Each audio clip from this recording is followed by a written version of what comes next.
Thank you. So I'd like to spend the next 30 minutes to share with you our experience on thymoglobulin and the very different ways what I'm using.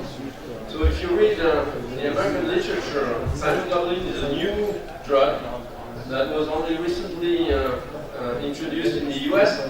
We have a little different perspective because it's been 30 years that we have been using thymoglobulin in France. And let's start with a very basic definition, which is what is induction?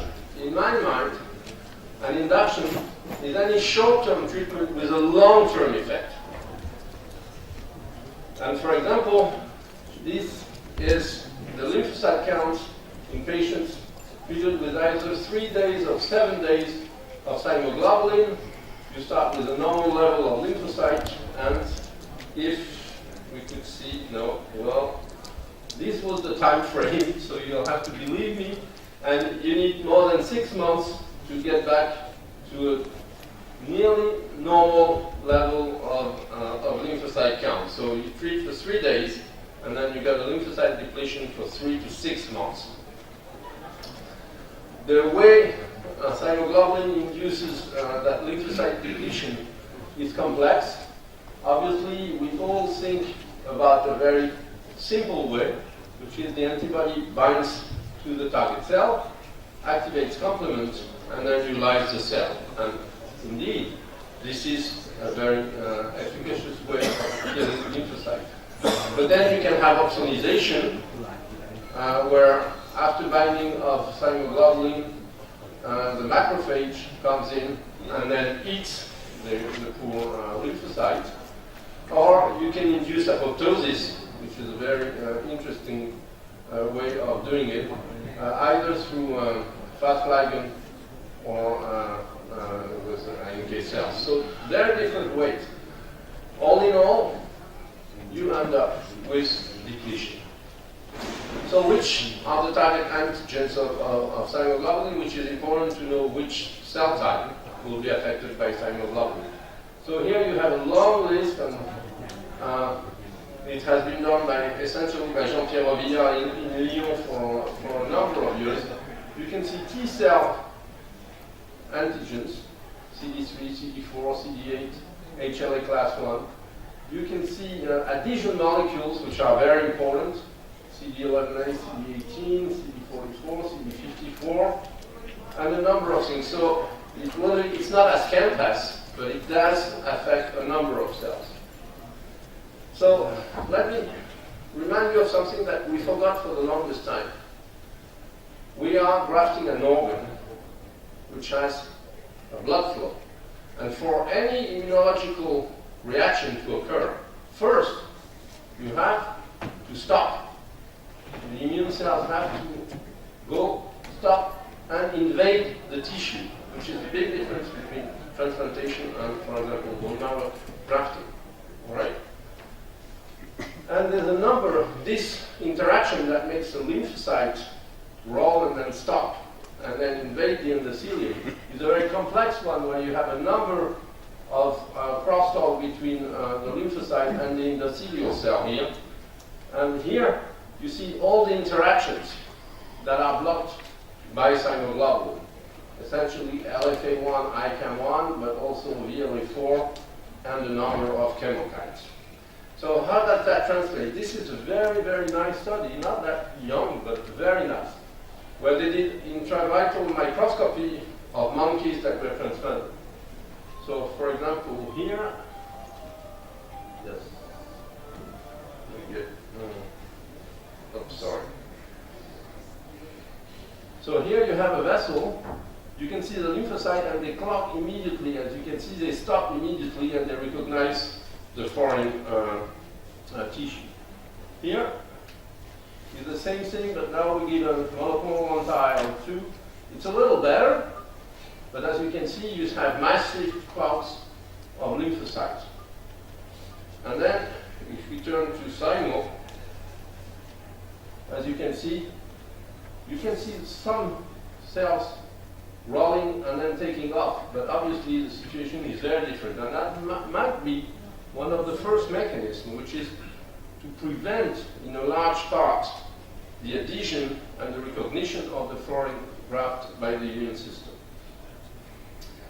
So what I'd like to share with you is that there is not one way of using induction, because there is not one goal for induction. And over the years, we have been through a number of different goals. Obviously, we wanted to decrease rejection rate and decrease graft loss. But then we discovered other ways to use thymoglobulin to lower the occurrence of delayed graft function, which, as you know, has a detrimental effect on long-term graft survival. And then a number of more modern things, like avoiding or delaying calcineurin inhibitor use, avoiding or stopping steroids, transplanting high-risk patients, and maybe in the future to induce tolerance. And this is important because that means that you're not going to use the same product, or if you use the same product, you're not going to use it the same way for those different goals. So, concerning long-term survival, as you know, it's been very difficult to show something because we're too good. As you know, when you have routinely 85% graft survival, if your product gives you 90% graft survival, you need more than 1,200 people enrolled in a clinical trial to show a statistical difference, which is impossible. So you have to rely on meta-analysis, and I'm sure you know that all meta-analysis, but that's the only one that took, again, all published randomized trials. And the first thing you have to say is, we're not that good. Because of all the thousands of papers published, they found less than 10 that were well done, randomized studies with defined endpoints. So that tells a lot about the way we write, I think. But anyway, what they found, each one of them did not have the statistical power to show a significant difference, but all combined, they showed a better graft survival long-term for the use of thymoglobulin. But that was all studies, and many people thought at one time, well, now we have tacrolimus, and tacrolimus did bring something to the transplant field, so now we don't need induction. And I was fortunate enough to be part of a very nice randomized trial that compared renal transplant tacrolimus versus tacrolimus with thymoglobulin, or Merrill and thymoglobulin. Everyone had on top steroids and azathioprine. And if you look at the results, there's absolutely no difference in patient or graft survival, which is not surprising, because again, you can look, you cannot show any difference when you have 97% patient survival or when you have over 90% graft survival. But when you look at the rate of acute rejection, it was highest in Nerol and thymoglobulin, but you can see a very clear difference between tacrolimus alone or tacrolimus plus thymoglobulin. So still with tacrolimus, thymoglobulin gives you less rejection. And when we looked at this, what we called at the time steroid-resistant rejection, which we know now are vascular rejection or better humoral rejection, you can see that there was a strong difference again in favor of the association of thymoglobulin with tacrolimus. Now, obviously, if you do induction, then the question is whether you should use depletive induction like thymoglobulin or maybe turn to the anti-IL-2 receptors. So I'd like to show you two studies which I think are very demonstrative of the differences between those two approaches. This one is French, and looked at daclizumab, which was the Roche anti-IL-2R, versus anti-thymoglobulin in high-risk patients. So, what was a high-risk patient in that study? Current PRA more than 30%, or historical PRA more than 50%, or previous loss of a previous transplant in less than 2 years, or third or fourth renal transplantation. So people receive either ATG or Xenapax with tacrolimus, MMF, and prednisone. So this is really a modern immunosuppression, and with prophylaxis, as usual. So here's the result, because I'm sure you all know the paper. There was a strong difference in the frequency of rejection, which was 27%, which is not that bad for high-risk patients, with Xenapax, but was 16% only for thymoglobulin. And when you look at those rejections at the histological grade, you can see that when we look again at steroid-resistant rejection, there was only 1 with thymoglobulin, but 7 with Xenapax, which was highly significant. What is the price you pay? Because this is not, every good product has side effects. You have to know them. So we'll come back later to this, which I think is very interesting. This is the occurrence of delayed graft function. And you can see that there was less delayed graft function in the Thymo group than in the Xenapax group. But then if you look at the rest, you don't see much. A little more infection in total in the ATG group, even if the number of patients was the same. So some people had repeat infection. And, which is no surprise, I think here, more CMV infection in the ATG group. But as you can see, the rest was not different. The second big study, I think that you all know, is the Ben Brennan study looking at this time thymoglobulin, but this time against bacilliximab, again in kidney transplantation. So big study, 28 sites, quadruple, and the endpoint was, I think at the time it was one of the first studies to use that quadruple multiple endpoint, which was freedom from acute rejection, delayed graft function, graft loss, and death. 12 months follow-up, and the maintenance was the narrow MMF and steroids. Remember that the first French study was tacrolimus. Anyway, so the thymoglobulin was a very classical way, 7.5 milligrams in 5 doses. Basiliximab was the usual 2 20 milligram injection dose. Cyclosporine was given the usual way with MMF, 2 grams per day, and steroids. So when you look at the endpoints, the probable endpoint was not significant, but the triple endpoint, which is rejection, DPR rejection, graft loss or death, was significant. And you can see that the only thing that is significant actually is rejection. In that study, there was no difference in the other endpoints, but there was a huge difference on the occurrence of rejection in favor of the thymoglobulin group. As you can see here, 15% rejection with thymoglobulin, 25% with basiliximab.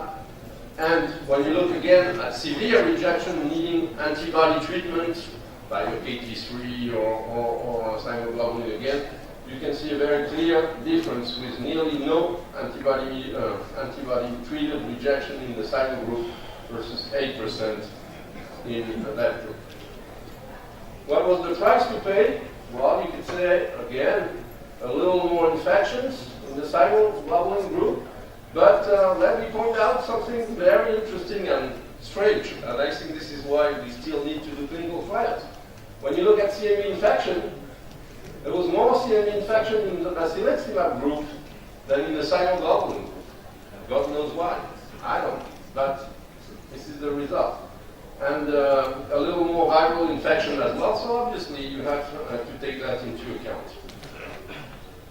What Dan Brennan did was a fantastic thing, because we rely on those beautiful studies that end up at 1 year. But when we transfer the patient, it's for 5, 10 years, God willing, 15 years. So what happens later down the road? And what Dan managed to do is to go back to his patients and to find the results 5 years after the beginning of the study. And he could find everyone. It was, I know this guy, he's a good friend. It was a tedious work. He had to go back to the post office, go by zip code, go to Social Security, but he managed to do it. And I think the results are very interesting. So, freedom from rejection, we have the results at 1 year. Here are the results at 5 years. It still holds. You don't delay rejection with silence. You have less rejection.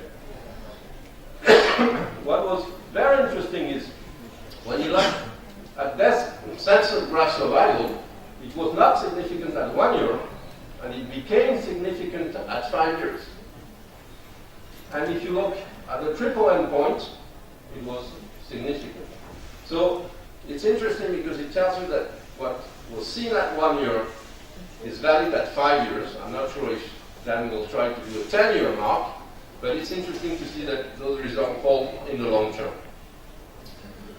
I'm not sure you do a lot of kidney pancreas transplants, but again, there was a very nice study showing that if you use either cyanoglobulin or basiliximab in kidney pancreas transplantation, again, you have less rejection at 3 months, less rejection at 1 year, and again, less steroid-resistant rejection. So what is true for kidney is true for kidney pancreas. Now let me turn now to a vexing problem, I think, in kidney transplantation, which is delayed graft function. You all know that delayed graft function is a bad prognosis in disease on the kidney. You all know the numbers, and you can go, and the half-life of your kidney can go from 11 years in case of immediate function to less than 8 years in case of delayed graft function. What some of you might have forgotten is that this is true as well with living donors. And this is exactly the same curve with living donors, and you can see that you do have a strong difference in case of delayed graft function in living donors. So I think we should spend more time looking at delayed graft function. It's a complex entity because we all think of DGF as acute tubular necrosis from ischemia reperfusion. But there's a number of other things. It could be silent rejection. It could be thrombosis. Some of them will never gain function, so we call them primary non-function. It depends on the organ quality, so I think we're mixing in the same bag totally different things. Anyway, this is a very nice report from the UNOS, from the Americans, looking at all those factors. And you can see that there's very little thrombosis if you have immediate function, but you have 3.7% thrombosis. This is not good. And you have 7% less surviving patients. And you have more, 7 times more rejection. And you have more deaths. So it's really a complex phenomenon. So how can we deal with this? Well, first, let me show you that very nice study looking at 65% patients with delayed graft function where they did a probable biopsy during the delayed graft function. About all of them had no induction therapy, and as you can see, when they did those biopsies, in more than half of the case, there was rejection. And as you know, in delayed graft function, it's very difficult to diagnose rejection. But they had 60% rejection. The risk ratio for graft loss in case of DGF was 3 times higher. And the conclusion was that, from the authors, was it is possible that most, if not all, of the adverse effect of DGF are caused by the effect of silent rejection on graft survival. The other thing is ischemia reperfusion. This is a very nice work, not that young, from Vicky Kelly, looking at ischemia reperfusion in a rat model. What you can see is obviously you clamp the kidney, and then when you reperfuse, you get acute renal failure. This is no news. But what she did is she perfused an anti-ICAM1 antibody, and as you can see, she could totally alleviate the renal failure. which tells you that there is some cellular component in ischemia reperfusion. It's not only oxygen derivatives. And here again, this is a busy slide, I'm sorry, but they look at the rat model with 7 hours of cold ischemia time, and they looked at the influence or not of treatment, which was thymoglobulin or control IG, and they looked at a number of things. Obviously, the best thing you want to look at is creatinine, and as you can see, it's only in the thymo group at 16 hours or 24 hours that you have minimal elevation of this. But if you look as well as what's going on, for example, you could look at apoptosis, you could look at a number of histological parameters, and they're better with thymoglobulin. But you're going to say, well, yeah, this is rat, and humans are not rat. So this is a very nice study, this time in human kidney transplantation, where they performed biopsies, and they looked at day 7, for example, what was happening with E-cadherin or beta-cadherin, so how is the structure of the kidney preserved or not. And you can see very nicely that you have a much more preserved architecture when you use thymoglobulin than when you use anti-CD25. So it was only logical to end up with a randomized trial, which was done by Goggins a few years ago.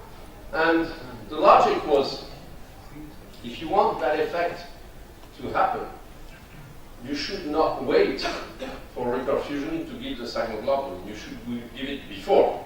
So what he did is he compared thymoglobulin given before reperfusion to thymoglobulin given after reperfusion. All the patients received Cellcept, steroids, and some CNI, isoniazid or Prograf. 58 patients, mean cold ischemia time 15 hours, and the definition of delayed graft function was classical, need for dialysis in the first week. And the results were very clear. Less than half of delayed graft function in the pre-reperfusion thymoglobulin group, 15% versus 35%.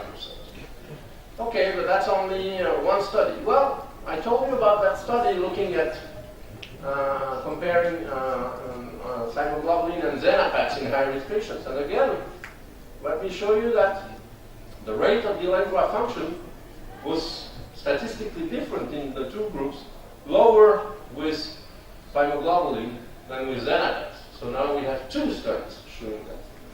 And I'll show you now, this is a horrible slide, but I had no time to do it. This is all the cases we've been doing at the time I was in Hospital Rousset from 86 to 92. And I separated the patients looking at rejection and delayed graft function. So you have the lucky ones, no rejection, no delayed graft function. Then you have the ones with rejection, no delayed graft function, and delayed graft function, no rejection. You can see you have only two types of, oops, oh my God. Yeah, you have only two types of curves. These are the patients without rejection, whether they experience delayed graft function or not. And those are the patients that experience rejection, whether they have delayed graft function or not. So in this cohort of patients, all treated by thymoglobulin, what was important was not delayed graft function, but it was rejection. Let me end up with a few things.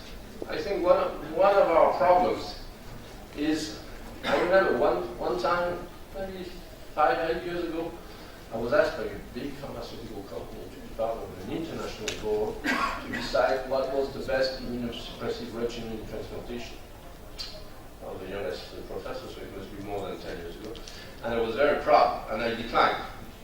Because I don't think it makes any sense to decide that there will be one best immunosuppressive protocol that you would use in the first transplant preemptive of a haplotype matched living donor and the third transplantation from a cadaveric donor of a hyperimmunized recipient, which is the thing I call one size fits all. And I think we've been erring too long on that side. And for the time being, for example, in my institution, we now have routinely 9 different immunosuppressive protocols according to the donor type and the recipient type.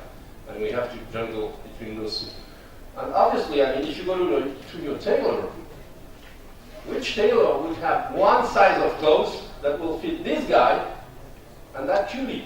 So she is first transplant preemptive with her sister. He is third transplant hyperimmunized. There's no way you're going to give the same treatment to both. So why am I telling you that? Because a few years back, we had the chance of having a number of HLA identical living donors.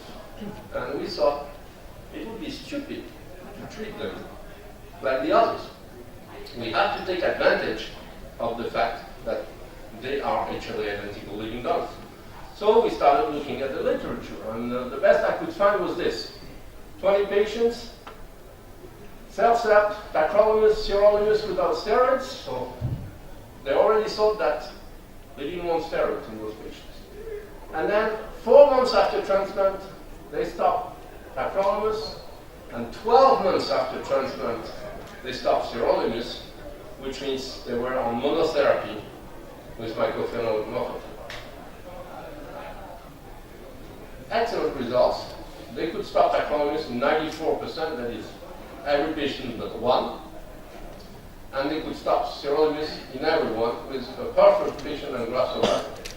My problem is that my patients, just like yours, 4 months after transplant, they don't want to get back to the hospital every week because when you stop tacrolimus, you have to check that you don't have rejection. They don't want to come back to the hospital after 1 year because they don't. So we said this is too complicated. So we decided on a very simple way. Thyroglobulin and nothing else. Thyroglobulin and then maintenance by self-sept monotherapy. So now we're up to 15 patients. I'm sorry, I should have updated the slide. We have more than 3 years follow-up, and we haven't seen yet a rejection. But what I have seen is no diabetes, no hypertension, and I guess in Egypt, it's just like in France, you might have problems with general practitioners that don't know well the interactions between CNI and other drugs. Self-sept monotherapy, there is no interaction. They can give them the best antibiotics in the world for no reason. They won't be in acute renal failure because of toxicity or rejection. And so I think this is a very important thing we have to think over and try to do. Many people talk about individualized medicine. I think we can start doing that, at least with non-grafts, and saying, okay, non-immunized, HLA identical, or second graft, or cadaver, we can do a number of things like this. And let me finish because I'm a nephrologist, but I'm an immunologist. So tolerance is what they call the holy grail, which means you will never get it, right? So I think Roy Keown was a fantastic guy. And he said one day with his team, they were discussing about tolerance, and Roy said, I'm not that young, and I want to see something before I die, and it's not going to be tolerance, so let's call it prope tolerance, which is near tolerance. And what he meant is very logical. What is the problem of giving immunosuppression year after year to patients? Side effects. And the side effects are essentially dose-related. So he said, let's find a way to give the minimal maintenance immunosuppression possible to our patients. But to do that, you need to give a very heavy induction at the beginning and then give very little immunosuppression. So that was his idea. And what is very interesting is that he said at the time, OKT3 was no longer available, so you have to use Simo or maybe Campus, because Campus, as you might know, comes from Cambridge, and Keown is from Britain. Anyway, what is interesting is that in that line of thought, on the other side of the pond in the US, some people showed that giving cyanoglobulin induced T regulatory cells, the famous threat. And if you want to have near tolerance, you'd better be with Tregs than without. And you might not see it, but if you look at the difference between with thymoglobulin or without thymoglobulin, you can see very clearly that you have much more Tregs coming up. And I think that's very interesting because one thought joins with the other. Clinical and laboratory join together, so that might be a way of doing it. So is it possible? Well, this is the first paper I know of, more than 10 years ago. They gave a really high dose of thymoglobulin. Think twice before you do that protocol, because they give something like 20 milligrams per kilo of thymoglobulin, but then only sirolimus and nothing else. 12 patients, three rejections, but 100% patient and graft survival, and they still have 10 patients that only take sirolimus. Interesting? But I think the best experience comes from Pittsburgh, where they used 10 milligrams per kilo of thymoglobulin, which is a heavy dose, but not that much.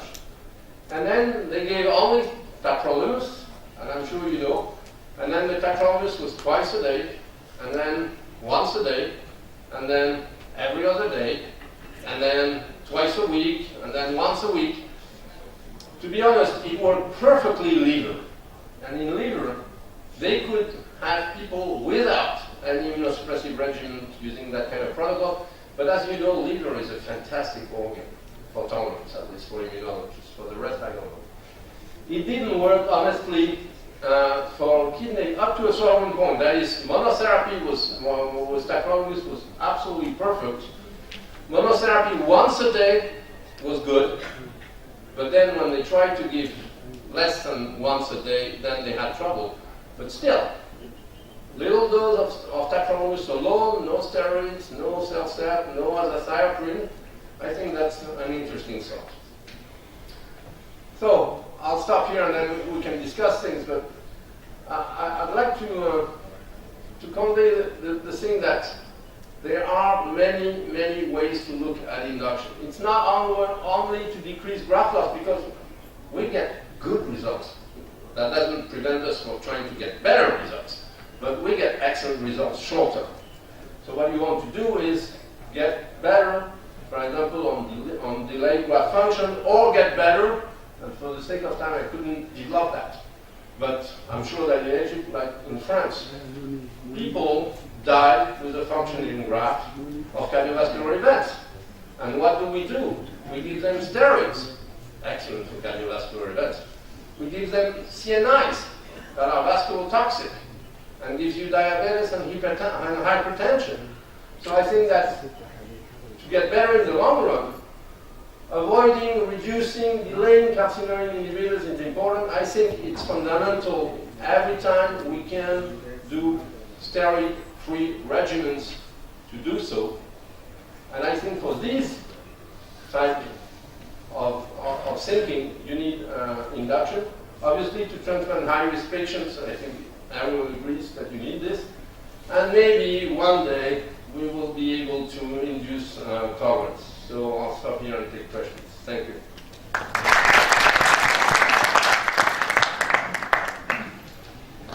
Thank you very much for your very elegant presentation, and we can start the discussion.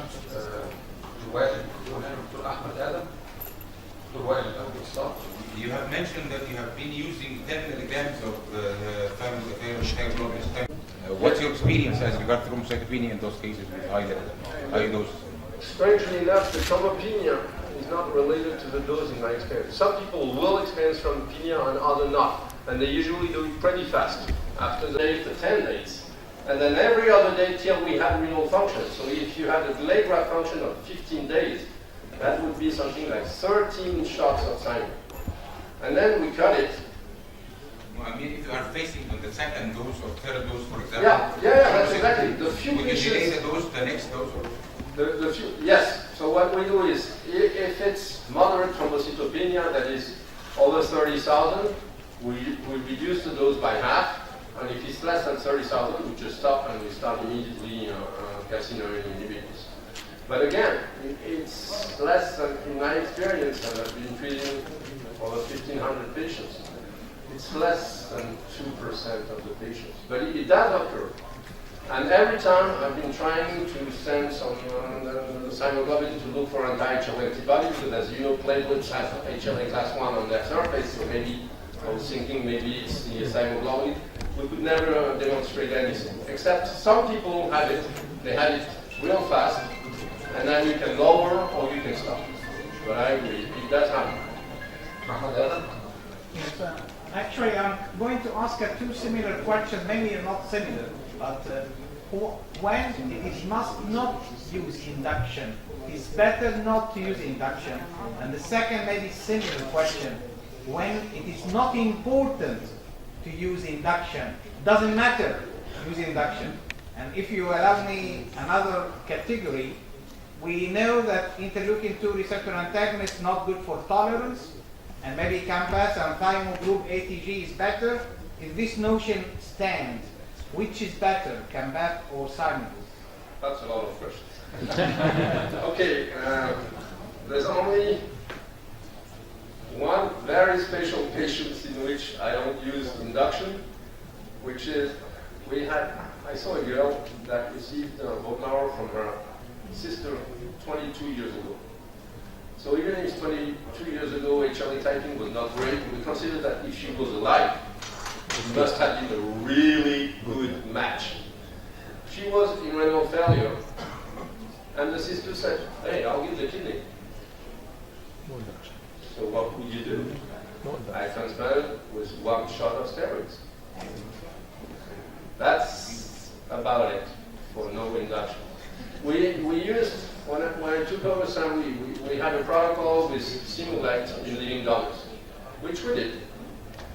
And then we said, they have to have an advantage of living donors. And I don't like steroids. I don't like diabetes. I don't like osteoporosis. I don't like hypertension. So we said, we'll do steroid-free. Well, what happened with Untitled Chapter is that we had a lot of rejection. So even for living donors, we switched back to Cymo, but just because we're not using steroids. It would be stupid to use Cymo and triple immunosuppression. That's why I'm saying it again. You have to know what you want to do.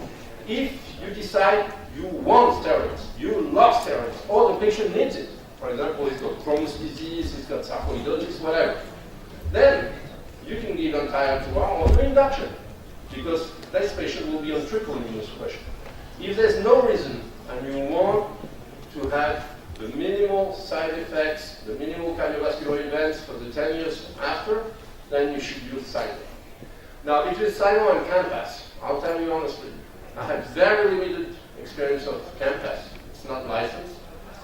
And as you know, there have been some reports about more humoral rejection using CAMPAS. And as you know, humoral rejection is something I'm very, very sensitive to.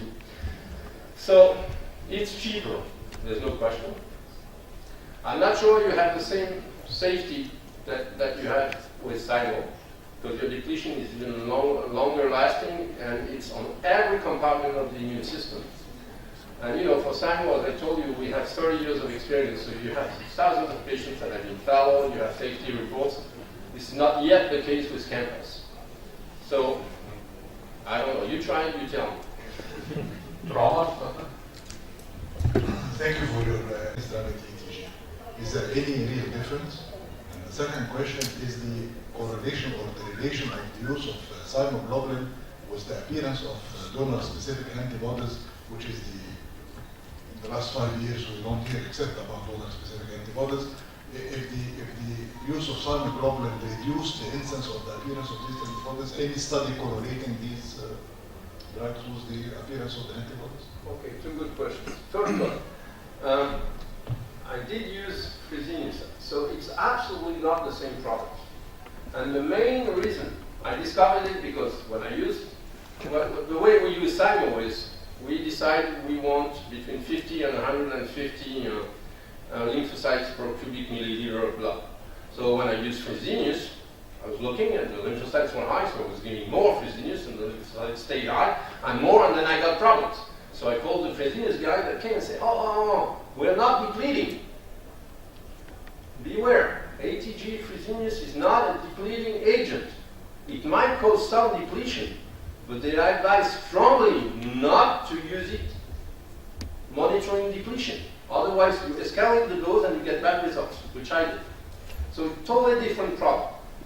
What can I say? For 10 years, those guys are seeing me once a year and say, hey, are we making a randomized trial comparing ATG Fresenius with ATG with cyanoglobulin? And they say, well, I got to talk and I'll come back. And then they never come back. So I don't know. Okay, second, DSAs, non-specific antibodies on cyno. That's one of the things that I tried very hard to do. I wanted to take a cohort of patients that did not receive cyno, a cohort of patients that have cyno, and then in 1,000 or 2,000 patients look at DSA at 3, 6 months, 1 year, 5 years. I failed. There is one study that was published, which is not perfect methodologically speaking, which shows less DSAs in patients under cyno. The problem is the patients were not randomized to cyno or Untitled 2 arms. It was decided because of this social medical coverage and the fact that they could or not pay for cyno. So that's, you have to admit, you have better randomization than this one. Can you afford the drug? Oh, you're on the drug. You can't afford, oh, you don't have it. But still, what it shows is less DSAs in the cyno group. So that's a very good point. It's a very touchy question. It is probable that using NT inhibitors you get more DSAs. It is probable that using belatacept you don't get more and maybe less. These are very good questions that need to be answered. I mean, the Mansoura cohort would be a good one. We have to talk about that. Rahman? There is one study I'm aware of, Professor Remozzi from Italy. He compared between basiliximab induction and cyno. Yep. And his point of interest to look for the anti-HLA antibody incidence. It is low with cyno, but his question was why there is some with cyno. So they looked for the T cell and B cell. And they found one interesting result is that the B cell absolute number, when it dropped below 4 per ml blood, it caused re-expansion of the B cell in a fundamental way that it even lead for humoral rejection and preceded by a high titer of anti-HLA antibody. So what is your comment on the effect of cyno on B cell? Ramuzzi is a great thinker, but as you know, the world of B cell is getting incredibly difficult. I used to be happy because I'm an antibody boy. I was working with B cell and I was looking at all those guys with those CD144, bright fox, low dim CD5. And I said, oh, that's cool. I'm only working, but now B cells are about the same. Now you've got Brex, you've got the B regulatory, and then you've got the pre-plasma. So it's getting complicated. So obviously, cyno induces B cell depletion. I'm not sure that's a bad thing, and I'm pretty sure it's a good thing. Because the question is very complex, and it's called what comes back. When you destroy this, it's called immune reconstitution, homeostasis reconstitution, and it might be good in certain circumstances. You could get, for example, that's how they explain more Tregs after cyno. They say the reconstitution is biased for the Tregs. So for the Bregs, that paper is nice, except it didn't look at Bregs population. So I'm not sure. The thing is, we might be totally wrong for the last 30 years. But I don't know of everyone that transplanted highly sensitized patients without depleting induction. And the results can be better, but the few guys that have, and I showed you, for example, the French-Belgian study, the few people that have transplanted highly sensitized patients with Untitled 2 induction are not happy with it. So again, it's always difficult to mix basic science and clinical work. I will have the last question being, the chairman, I'll take the opportunity. Do you have any parameters which you would like to monitor to detect immunologic tolerance, either in the lab or in the pathology, before reducing immunosuppression? and their time schedule. I love it. I go the other way. That is, we don't minimize unless we have a protocol biopsy, we have with C4D staining. Dear doctor, your time is up. Thank you. So you need a biopsy with C4D staining, and you need donor-specific antibody research. And then if we don't have proteinuria, if we have no histological lesions and no DSA, then we would consider minimizing. So unfortunately, for the time being, we don't have something that tells you, this guy might be tolerant, go for it. But you have a good number of things that says, this guy is not tolerant, don't do it. So that's a start. Okay, thank you very much, Professor. Thank you for the reference.